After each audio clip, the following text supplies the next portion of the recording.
Shivkranti TV news अन्याय अत्याचार बेकायदेशीर कृत्य करणाऱ्या विरुद्ध शोषित पीडित न्याय देणारा एकच आवाज। शिवक्रांती टीव्ही दिनबंधू न्यूज संपादक सत्यशोधक शंकरराव लिंगे 73 87 37 78 0। पेट्रोल निघून जाते माणूस खूप बार काय पाहते।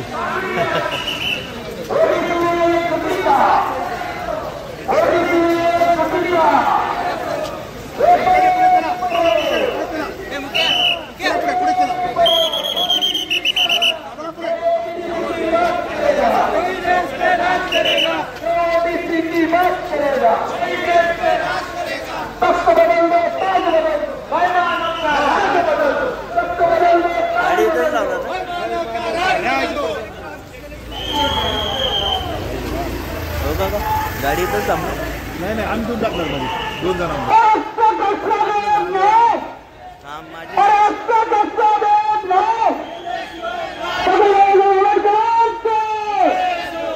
या ठिकाणी आलेल्या सर्व तुमच्या वाघांचं सुद्धा मी मनपूर्वक स्वागत करतो।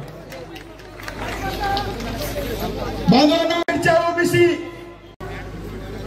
आम्ही गावागावात जाऊ शकलो नाही, पुराची परिस्थिती होती, पण आम्ही गावागावाचे सर्कलचे जे ओबीसीचे शिलेदार म्हणणाऱ्या लोकांना त्या ठिकाणी जिम्मेदारी दिली, त्या सर्कल मधून माणसं आणण्याची जिम्मेदारी दिली।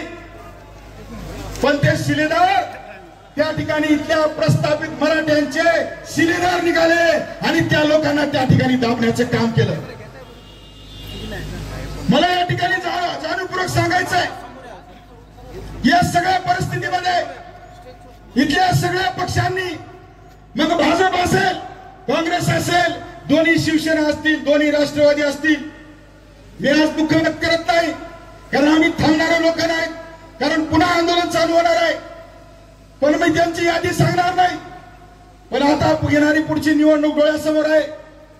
तुम्ही आमच्या गोरगरीब लोकांना, आमच्या तुमच्यावर विसंबून असणाऱ्यांना, त्या ठिकाणी कार्यकर्त्यांना, राजकीय पक्षाच्या कार्यकर्त्यांना दमदाटी केली असेल, तुला तिकीट देत नाही, तुला बसू देत नाही, तुला उठू देत नाही, तुला फिरू देत नाही, अशा पद्धतीच्या दबाव तंत्राचा वापर तुम्ही केला असेल, या साई पक्षातल्या प्रस्थापितांना मला त्या ठिकाणी सांगायचं आहे, त्यांना सगळ्यांना सांगायचंय की लढाई इथं थांबलेली नाही आणि लढाई इथं थांबू शकत नाही। तुम्ही आम्हाला किती दाबण्याचा प्रयत्न केला, ओबीसीचा आतापर्यंत मागे मोर्चा झाला का हो कधी? जरा सांगा लोकांनी, 10 वर्षाखाली झाला का? झाला का? 20 वर्षाखाली झाला का? 30 वर्षाखाली झाला का? इथं सिनियर मंडळी बसलेले माचनवर सर, स्वातंत्र्याच्या 75 वर्षातला पहिला ओबीसीचा महामोर्चा आहे हा पहिला, आणि ह्या महामोर्चाची दशकी इथल्या प्रस्थापितांनी एवढी घेतली की प्रत्येक कार्यकर्त्यांना फोन, अशोकराव चव्हाणजी, हो जिल्हा परिषदच्या सदस्याला तुम्ही फोन करत नव्हता, पण गावातल्या ग्रामपंचायतच्या माजी सदस्याला सुद्धा तुम्ही फोन करत बसलात। गेली 4 दिवस झाले तुमच्या शेकडो फोन केलेले कार्यकर्ते आम्हाला फोन करतात की काय करू भाऊ, साहेबांचा फोन आलाय, आता मी गावातून 4 गाड्या काढणार होतो, 5 काढणार होतो, साहेबाचा फोन आलाय। अशोकराव चव्हाणजी, प्रताप पाटील चिखलीकरजी, कुंटुरकरजी, गोरठेकरजी, अरे तुम्ही स्वतःला पाटील आणि देशमुख म्हणून घेणार आहे, आता आमच्या मागासवर्गीयात आलात, तुम्हाला पाटील देशमुख इथून पुढे आम्ही म्हणणार नाही, कारण आता तुम्ही इतर मागासवर्ग झालात, तुम्ही आता मागासवर्गीय झालात, आता मागासवर्गीयाला दाबण्याचं काम करू नका। आता तुमची पाटीलकी देशमुखी संपलेली आहे। ज्या दिवशी तुम्ही जरांगे पाटलाला सर्वपक्षीय पाठिंबा दिला, त्याच दिवशी तुमची देशमुखी पाटीलकी संपलेली आहे। मला आजपर्यंत श्रद्धेय बाळासाहेब आंबेडकरांनी सांगितलं, मी त्यांचा कार्यकर्ता असल्यामुळे, की अविनाश काही बोलू नको, शांत राहा, पण मी साहेबांची माफी मागून आज मी काही गोष्टी उघड करणार आहे, काही गोष्टी उघड करणार आहे। छगन भुजबळ साहेब, तुम्ही या ठिकाणी ओबीसीचे नेते म्हणून राज्यभर फिरता, काय अडचण आहे तुम्हाला? फक्त तुम्ही समता परिषदेच्याच परिषदेला मिटिंगला जाणार आहात का? ओबीसीनी बोलायला तयार नाहीत का? बरं येणार नसाल तर ठीक आहे, पण इथं जिल्ह्यामध्ये 100 फोन तुम्ही सुद्धा केलेत मोर्चाला जाऊ नका म्हणून. तुम्ही सुद्धा केलेत. काय अडचण आहे तुम्हाला? तुम्हाला विरोधी पक्षाचा कोणी माणूस चालत नाही का? कशामुळे तुम्ही त्या ठिकाणी करता? आपल्याला माहित आहे 1.5 वर्षाखाली नरसीला सुद्धा आपण ओबीसीचा मेळावा घेतला होता. त्याही वेळेस तुम्ही विरोध केला. काय अडचण आहे तुम्हाला? श्रद्धेय बाळासाहेब आंबेडकर नको आहे, तुम्हाला विरोधी पक्षाचा कोणी व्यक्ती नको आहे, फक्त तुमचं गुणगान गाणारीच माणसं हवी आहेत. काय अडचण आहे? ओबीसीचा लढा कुणी लढलेला आहे या राज्यामध्ये, देशामध्ये? भुजबळ साहेब, तुम्ही बीजेपी शिवसेनेमध्ये जेव्हा कमंडलचा डमरू वाजवत होता तेव्हा मंडलची लढाई रस्त्यावर श्रद्धेय बाळासाहेब आंबेडकरांच काढत होते. मंडल आयोगाची शिफारस या राज्यामध्ये देशामध्ये कोणामुळे लागू झालेली आहे? व्हीपी सिंगांच्या सरकारमध्ये साहेब मंत्री बनू शकले असते, पण त्यांनी त्या ठिकाणी मंत्रिपद घेतलं नाही. मंडल आयोगाची शिफारस लागू करण्याचं महत्व त्यांनी त्या ठिकाणी पटवून देऊन सरकारवर दबाव टाकून त्या ठिकाणी मंडल आयोगाच्या शिफारसी लागू करून घेतल्या.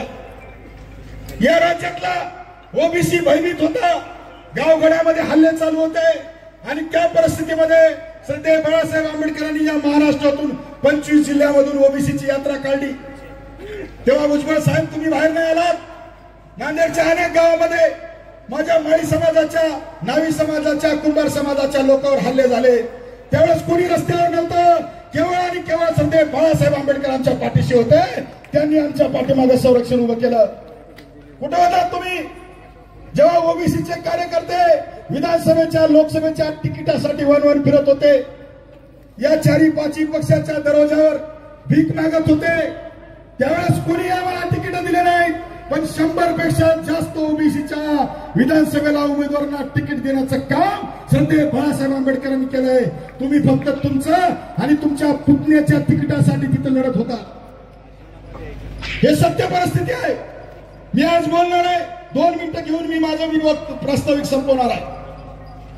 ही लढाई कुणाच्या विरोधात आहे? आपला शत्रू कोण आहे हे मी तुम्हाला विचारतो बांधवांनो. कोण आहे आपला शत्रू? 2 सप्टेंबरचा GR कुणी काढला? कुणी काढला? बोला की पाठीमागं का अजून बोलायच नाही? कुणी काढला? जरांगे पाटलांनी काढला का? कुणी काढला? फडणवीस सरकारने काढला. 58 लाख सर्टिफिकेट कुणबी नोंदी कोणी दिल्या?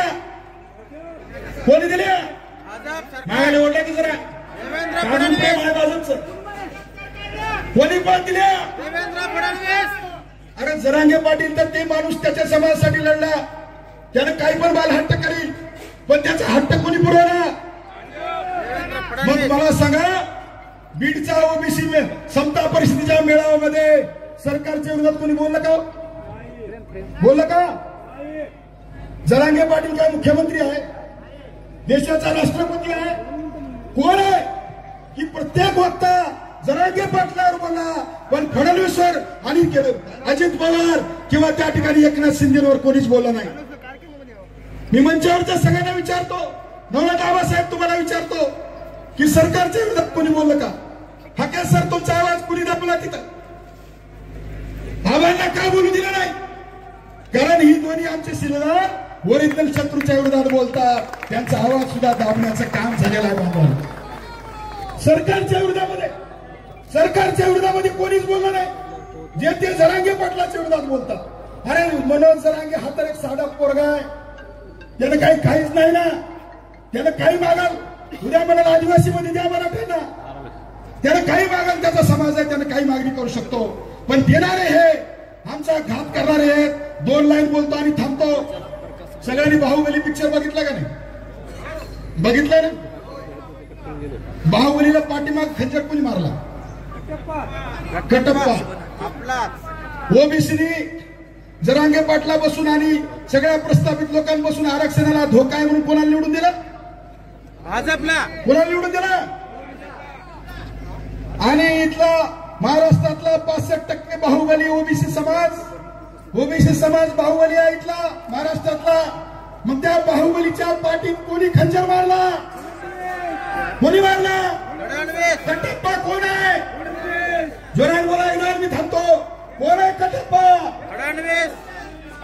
सुरू करायला पाहिजे. मी या ठिकाणी मंचावरल्या सर्व नेत्यांना, विशेषतः श्रद्धेय बाळासाहेब आंबेडकरांना एक ओबीसीचा कार्यकर्ता म्हणून त्या ठिकाणी मी याचना करतो. साहेबांना त्या ठिकाणी मी साकडे घालतो. साहेब, हे ओबीसीचं आरक्षण त्या ठिकाणी मिळवून देण्यामध्ये तुम्ही पुढाकार घेतलेला आहे,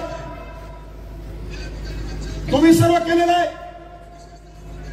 मंत्रिपदाला लाथ मारली, सत्तेला लाथ मारली, पण सदैव गेली 40-50 वर्ष तुम्ही ओबीसीच्या पाठीशी उभे आहात. कारण तुम्हाला वारसा आहे. भुजबळ साहेब, तुम्ही गेली 25 वर्ष मंत्री आहात, पण तुम्हाला अजून मंत्रिपदाची त्या ठिकाणी गोडी गेलेली नाही.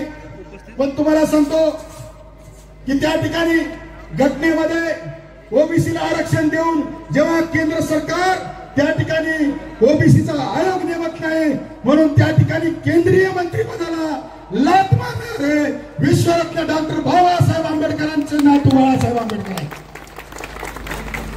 ओबीसी कोणाच्या रक्तामध्ये आहे? तर आंबेडकर नावाच्या रक्तामध्ये आहे. कारण आम्हाला आरक्षण सुद्धा विश्वरत्न डॉक्टर बाबासाहेब आंबेडकरांनी दिलंय आणि ते मंडल आयोगाची शिफारस लागू करण्याचं काम श्रद्धेय बाळासाहेब आंबेडकरांनी केलंय. आमच्या डीएनए मध्ये, आमच्या रक्तामध्ये, श्रद्धेय बाळासाहेबांच्या रक्तामध्ये हा ओबीसी आहे. भाजपच्या डीएनए मध्ये ओबीसी नाही. भाजपच्या डीएनए मध्ये केवळ मनवाद आहे. आम्हा सर्व ओबीसी शूद्रांना पुन्हा आमची कामं करायला या लोकांनी सांगितलेलं आहे. पुन्हा ती व्यवस्था आणणार आहे. म्हणून त्या ठिकाणी श्रद्धेय बाळासाहेब आंबेडकरांना मी साकडे घालतो की साहेब, आपण आम्हाला ओबीसीला न्याय मिळवून द्यावा. हा 2 सप्टेंबरचा काळा GR रद्द करून द्यावा. हा महाराष्ट्रातला तमाम ओबीसी आपल्या पाठीशी आहे. आम्ही कुठल्याही सरकारी गुलामांना आणि सरकारी एजंटांना आणि सरकारी पिंजऱ्यामधून ढरकळा फोडणाऱ्या डुप्लिकेट वाघांच्या पाठीशी जाणार नाही. आता इथून पुढे जाणार का? भुजबळ साहेब, तुम्ही राजीनामा देऊन बाहेर या, आम्ही तुमच्या पाठीमागे येऊ. उगा पिंजऱ्यात बसून ढरकळ्या फोडू नका. तुम्ही बीडच्या मेळाव्यात बोललात, फडणवीसांना अंधारात ठेवून हे काम झालं म्हणून. फडणवीसांना अंधारात ठेवून काम होतं का एवढं मोठं? मुलांना येणं बनवतात. आणि म्हणून मी साहेबांना विनंती करतो की आपण या ठिकाणी आमच्या ओबीसीचं नेतृत्व पूर्णपणे आपण सगळा हा विषय हातात घ्यावा आणि आम्हाला न्याय मिळवून द्यावा. नवनाथ हवा, आपल्या पाठीवर श्रद्धेय बाळासाहेब आंबेडकरांचा आशीर्वाद आहे. आपण नवनाथ लक्ष्मण हाके सर, आपल्या पाठीवर साहेबांचा आशीर्वाद आहे. आपण सगळे मिळून महाराष्ट्रामध्ये ओबीसीचं संघटन उभं करावं. आम्ही सगळे आपल्याला साथ देऊ. एवढंच या प्रसंगी बोलतो आणि माझं प्रस्तावित थांबतो. जय हिंद, जय ओबीसी, जय भीम. या ठिकाणी इथं समोर उभे असलेले तर खाली बसून घ्या. सगळं अडचण इकडे सगळे प्लीज पाठीमागचं. पत्रकारांना थोडस पत्रकार सोडून बाकीचे खाली बसा. जे पत्रकार नाही. महामानव डॉक्टर बाबासाहेब आंबेडकरांनी या गावावल्यातल्या इथल्या समाज व्यवस्थेमधल्या हर एक माणसाला या माझ्या लोकशाहीमध्ये, या माझ्या भारत देशामध्ये, या भारताचा एक सन्मान्य नागरिक म्हणून, या लोकशाहीमधला मीही एक जबाबदार नागरिक आहे म्हणून त्याच्या मनामध्ये विन विन सिच्युएशन निर्माण झाली पाहिजे. अशा पद्धतीचं प्रतिनिधित्व या भारतवर्षामधल्या हर एक माणसाला मिळालं पाहिजे. म्हणून शेड्यूल कास्टचं रिझर्वेशन आलं, शेड्यूल ट्राईबचं रिझर्वेशन आलं, ओबीसीचं रिझर्वेशन मिळालं पाहिजे. अशा पद्धतीचं 340व्या कलमामध्ये डॉक्टर बाबासाहेब आंबेडकरांनी या ओबीसीच्या आरक्षणासंदर्भात सूतोवाच केलं. पण तेव्हाच्या आपल्या नेत्यांनी 340वा कलम इम्प्लिमेंट करायला, 340व्या कलमान्वये या देशभरामधल्या ओबीसीचं परीक्षण करायला, त्यांना रिझर्वेशन द्यायला नकार दिला. म्हणून डॉक्टर बाबासाहेब आंबेडकरांनी आपला कायदे मंत्री पदाचा राजीनामा देत असताना अनेक कारणं होती. त्यामध्ये महिलांसंदर्भातले कायदे होते, हिंदू कोड बिला संदर्भात किंवा ओबीसीच्या संदर्भातल्या 340व्या कलमासंदर्भात महामानव डॉक्टर बाबासाहेब आंबेडकरांनी आपल्या कायदे मंत्री पदाचा राजीनामा दिला. बंधूंनो, तुम्हाला इतिहास समजला पाहिजे म्हणून काही गोष्टी मी तुमच्या समोर सांगण्याचा प्रयत्न करतोय. आज रोजी महाराष्ट्राच्या मुख्यमंत्र्यांनी आमचा डीएनए ओबीसीचा आहे असं म्हणत म्हणत म्हणत जरांगे पाटील आंतरवली सराटीहून मुंबईला निघाले. पहिल्या आणि दुसऱ्याच दिवशी माननीय मुख्यमंत्री महोदय बोलले, साहेब मुख्यमंत्री महोदय बोलले की आम्ही जरांगेंना जे द्यायचं ते दिलंय आम्ही मराठा समाजाला एससीबीसीचं आरक्षण दिलंय. आम्ही सवर्णांना EWS इकॉनॉमिकल विकर सेक्शन मध्ये आरक्षण दिलंय. त्यामुळे हे का मोर्चा घेऊन येत आहेत ते मला काही कळलं नाही. असं मनोज जरांगे मुंबईला निघाले त्यावेळी महाराष्ट्राचे मुख्यमंत्री महोदय बोलले. आणि ज्या दिवशी माननीय न्यायालयाचा निर्णय आला की जरांगेंचं आंदोलन उठवा, त्या दिवशी कारखानदारांचे नेते राधाकृष्ण विखे पाटील यांच्या अध्यक्षतेखालील उपसमिती, त्या उपसमितीनं डायरेक्ट GRच घेऊन त्यांच्याकडे आले. आणि GR काय आणला? 2 सप्टेंबरचा GR, गव्हर्नमेंट रिझोल्युशन. काय GR होता की एका ऍफिडेव्हिटद्वारे जर कुणाची वंशावळ सापडत नसेल, जर कुणाची वंशावळ सापडत नसेल तर एका ऍफिडेव्हिटद्वारे गावातील, नातेसंबंधातील आणि कुळातील, परत एकदा ध्यान देऊन ऐका, हा GR काय काढला तर गावातील, नातेसंबंधातील आणि कुळातील जर एखाद्या व्यक्तीकडे जर कब्याचं सर्टिफिकेट असेल आणि त्या व्यक्तीनं जर तसं ऍफिडेव्हिट दिलं तर त्याला दाखला मिळवून द्या. आणि साहेब त्या GR मध्ये, त्या GRच्या प्रस्तावनेमध्ये 2 पानाची प्रस्तावना, एवढी सुमार दर्जाची प्रस्तावना, त्या प्रस्तावनेमध्ये शेवटचं वाक्य असं बोलले की मराठा समाजाला जात प्रमाणपत्र मिळण्याच्या प्रक्रियेत सुलभता प्राप्त व्हावी म्हणून आम्ही हा गव्हर्नमेंट रिझोल्युशन पारित करत आहोत. कुणाला? मराठा समाजाला. साहेब, मराठा समाजाचं सामाजिक मागासलेपण सर्वोच्च न्यायालयानं नाकारलंय. मराठा समाजाचं सामाजिक मागासलेपण सेंट्रल बॅकवर्ड कमिशनने नाकारलं. मराठा समाजाचं सामाजिक मागासलेपण स्टेट बॅकवर्ड कमिशनच्या 4 कमिशनने नाकारलं. आणि मराठा समाज आणि कुणबी हे एकच आहेत असं म्हणणं किंवा मराठा समाजाला सामाजिक मागास समजणं म्हणजे मूर्खपणा होय, अशा पद्धतीचा जजमेंट तत्कालीन औरंगाबाद खंडपीठाचे न्यायमूर्ती जस्टिस मार्ला पल्लेनी आपल्या जजमेंट मध्ये दिलेलं आहे. म्हणजे मराठा समाजाला ओबीसीचं आरक्षण किंवा ओबीसीच्या यादीमधलं इन्क्लुजन इथल्या न्याय व्यवस्थेला मान्य नाही, इथल्या आयोगांना मान्य नाही. मग आता करायचं काय तर मराठा समाजालाच कुणबी समजण्यात यावं. पुढच्या दरवाज्यानं एंट्री मिळत नाही तर मागच्या दरवाज्यानं, ते पण रीतीने नाही, मागच्या दरवाज्यानं भगदाड पाडून ओबीसी मध्ये गेल्या कित्येक वर्षामध्ये ज्यावेळी या महाराष्ट्राचे मुख्यमंत्री सुशीलकुमार शिंदे साहेब होते, 2004 सालचा एक GR होता, बरोबर आहे का लिंगे साहेब, बरोबर आहे का? 2004 साली एक GR काढण्यात आला, मराठा कुणबी आणि कुणबी मराठा. कुणबी या शब्दाला मराठा हा शब्द त्याच वेळी जोडला गेला आणि त्याच दिवशी ओबीसीचं आरक्षण या महाराष्ट्रामधलं संपुष्टात आलं. त्या दिवसापासून माझ्या मराठा बांधवांचे, राज्यकर्त्यांचे या ओबीसी आरक्षणामध्ये अनधिकृत ताबे मारण्याचं काम चालू होतं. लाखो सर्टिफिकेट माझ्या पुणे महानगरपालिकेमध्ये, संभाजीनगर महापालिकेमध्ये, जालना महानगरपालिकेमध्ये, सांगली असो, कोल्हापूर असो, ओबीसीच्या आरक्षणामध्ये बेकायदा घुसखोरी झाली. त्याच दिवशी ओबीसीचं आरक्षण संपलं आणि जरांगे पाटलाच्या या मागणीद्वारे उरलं सुरलं. अरे कसा ओबीसी बांधव, शासनकर्ती जमात असलेल्या माझ्या मराठा बांधवाच्या स्पर्धेमध्ये माझा ओबीसी बांधव कसा टिकेल? टिकू शकतो? गाव गड्यातला माळी, साळी, कोळी, तेली, हटकर, धनगर, सनगर, वंजारी, लोणारी, परीट, गुरव, गडशी, नाभिक, सुतार, लोहार, कुंभार, बेरड, बेड्यार, रामोशी, बेलदार, वडार, माझ्या नांदेड जिल्ह्यामधल्या अनेक डोंगर रांगामध्ये राहणारा माझा गोल्हेवार समाज. अरे काही बांधव म्हणतात माळ्यातून आमच्यात काय फरक आहे?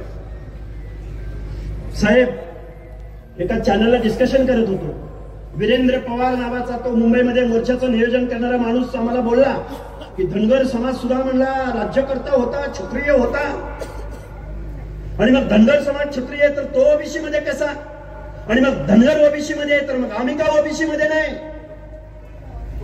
अरे मग याचं सगळ्यांचं परीक्षण झालं पाहिजे ना, अरे याच्या सगळ्याचा अभ्यास झाला पाहिजे ना.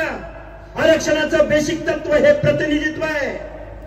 ज्या ज्या समूहांना प्रतिनिधित्व भेटलं नाही, बलुत्या अलुत्या मधल्या माणसाला, कारू नारू मधल्या माणसाला, दीन दलिताला, आदिवासीला शिक्षण आणि नोकऱ्यामध्ये प्रतिनिधित्व भेटलं नाही. काय इंग्लिश शब्द आहे? एडिक्विट रिप्रेझेंटेशन, पर्याप्त प्रतिनिधित्व. ऍटलिस्ट त्या समूहाचा एक तरी प्रतिनिधी कायद्याच्या सभागृहामध्ये गेला पाहिजे.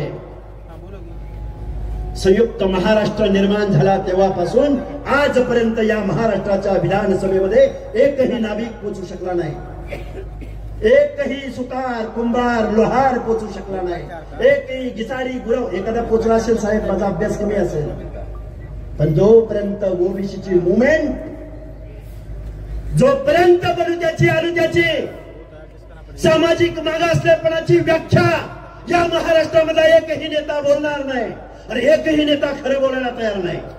शरदचंद्रजी पवार काय म्हणे, मंडल यात्रा काढली.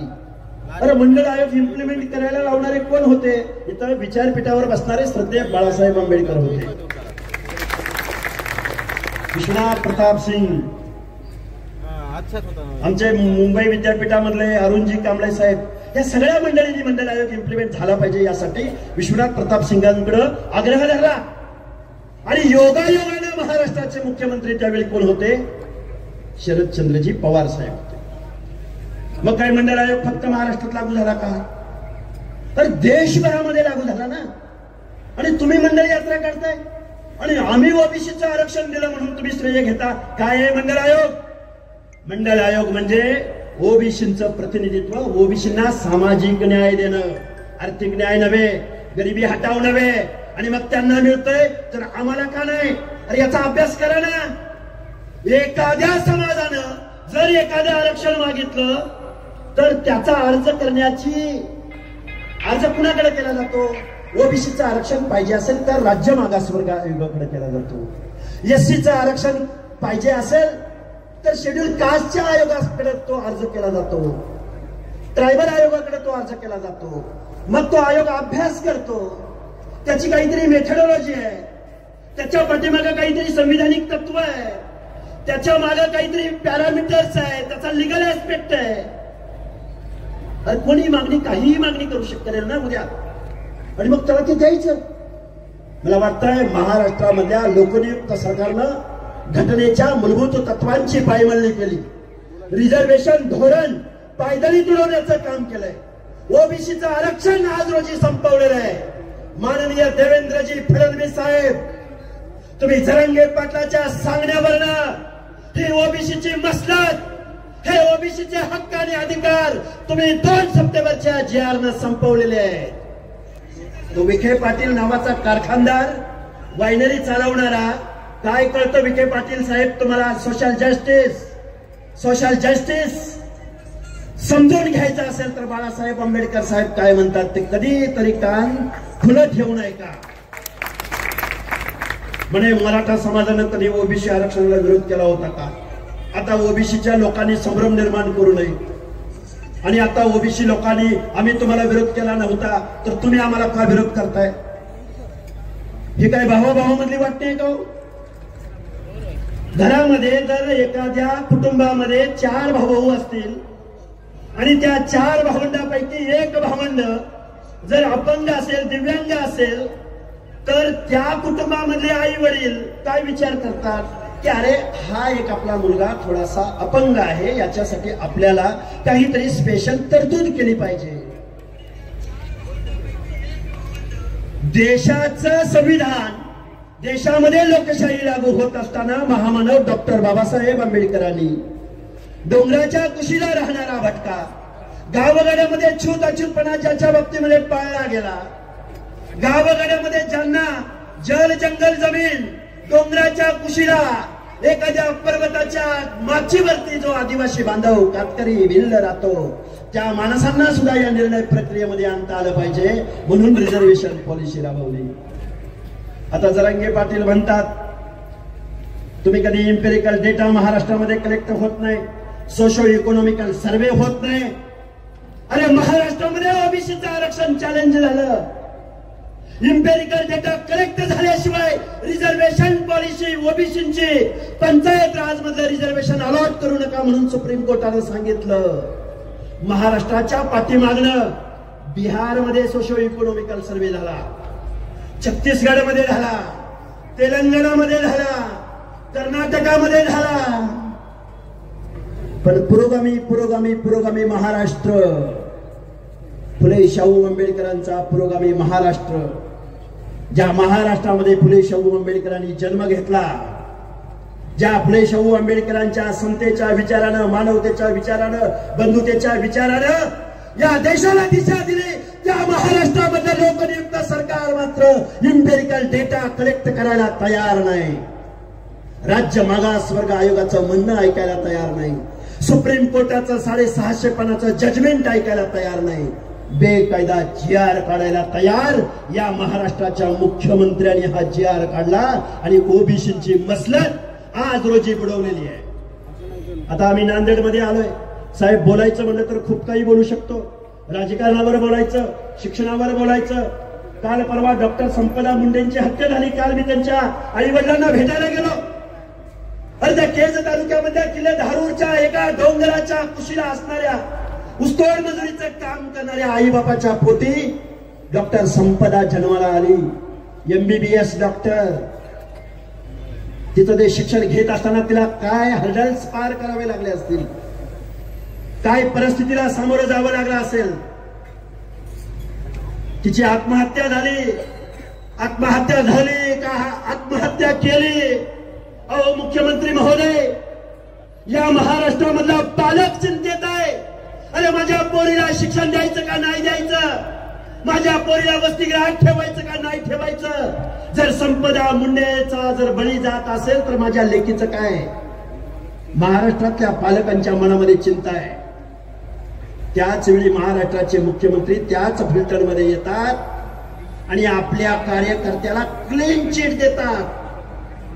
मुख्यमंत्री महोदय, अहो राजकारण करा, तुम्ही जरूर करा राजकारण. तुम्ही न्यायमूर्ती कधीपासून बनलात? महिला आयोगाच्या अध्यक्षा रुपाली चाकणकर. अरे महिला आयोगाच्या अध्यक्षा म्हणजे न्यायिक पोस्ट आहे, न्यायिक. क्वासाई ज्युडिशरीचा त्या स्वरूप आहे त्या पदाला. तुम्ही आला आणि तुम्ही त्या संपदा मुंडेच्या चारित्र्यावरती संशय उपलब्ध होईल अशा पद्धतीचं बोलला. रुपाली ताई, तुम्ही त्या संपदाच्या आई वडिलांना भेटला का? नाही. मला वाटतंय या महाराष्ट्रामध्ये कायदा सुव्यवस्था, संविधान, आरक्षण, नुसतं राजकारण चालू आहे, राजकारण. आणि फडणवीस साहेब, आमचा ओबीसी DNA म्हणून चालणार नाही. फडणवीस साहेब, अरे या ओबीसीने तुम्हाला सत्तेत बसवलंय. तुमच्याकडे अनेक रिसर्च करणाऱ्या संस्था आहेत. फडणवीस साहेब, तुम्ही कारखानदारांचे नेते कधी बनला? हे कधीच होऊन गेलं. अरे लढायला आम्ही आणि सत्तेमध्ये बसायला अजितदादा पवार, विखे पाटील, कुठले कोण भोसले. अरे भाजपची काँग्रेस झाली का भाजपची राष्ट्रवादी झाली का राष्ट्रवादीची भाजप झाली हे कळायला मार्ग नाही. आणि न्यायाच्या लढाईला आम्ही म्हणजे कोण तर बाळासाहेब. आरक्षणाचा विषय आला बाळासाहेब, आता कसं होईल? आरक्षणाचा विषय आला, आता कसं करायचं? आरक्षणाचा मोर्चा कुणी काढावा? त्यांनी काढावा. आणि लाभाचा धनी आता ओबीसी बांधवांना माझं सांगणं आहे, 1-2 मिनिटांमध्ये मी खूप पाऊस येण्याची शक्यता आहे. आदरणीय साहेबांचं भाषण ऐकायचं आहे तुम्हाला. मला 1-2 वाक्यामध्ये मी माझं भाषण संपवेल. लढायला आम्ही, सामान्य माणसाला न्याय द्यायला आम्ही, निवडणुका जिंकायला कुणी? कारखानदार, वतनदार, जागीरदार. तुम्ही आम्ही काय मागत बसलो? आम्हाला स्कॉलरशिप द्या आणि आम्हाला ओबीसी आरक्षण द्या. आम्हाला काय द्या? अरे महाराष्ट्राची 7 लाख करोड रुपयाची तिजोरी आपण ज्यांच्या हवाली केली. अरे बाबा साहेबांनी तुमच्या आमच्या मताला लाख मोलाची किंमत प्राप्त करून दिली. एक व्यक्ती, एक मत, एक मूल्य. टाटा बिर्ला अंबानीच्या मताला जेवढी किंमत तेवढीच गाव गाड्यामध्ये घुसतोड मजुराच्या मताला किंमत. तुम्हाला शासन करते जमात व्हायचंय असंच म्हणाले का बाबासाहेब? तुमच्या मताला किंमत दिली पण त्या मताचं मूल्य तुम्ही आम्ही काय केलं? निवडणुका आल्या, अरे 500 रुपयाला बळी पडणारे तुम्ही. आता खूप काही बोलणार होतो ते सोळंकी नावाचं वयोवृद्ध माणूस संविधानाचा अपमान करतोय, मतदाराचा अपमान करतोय, म्हणतोय बकरी द्यावं लागतोय, चपटी द्यावं लागतोय, पैसे द्यावं लागतोय, गोळीबार करावा लागतोय, दारुगोळा आहे का बघावं लागतोय. यांच्या बाप दाद्यांनी हेच केलं. महाराष्ट्र ओरबाडून खाल्ला, लुटून खाल्ला. बाबांनो, आज नांदेडमध्ये तुम्ही एवढ्या बहुसंख्येने जमला, पावसाचं वातावरण आहे आणि साहेब बोलणार आहे.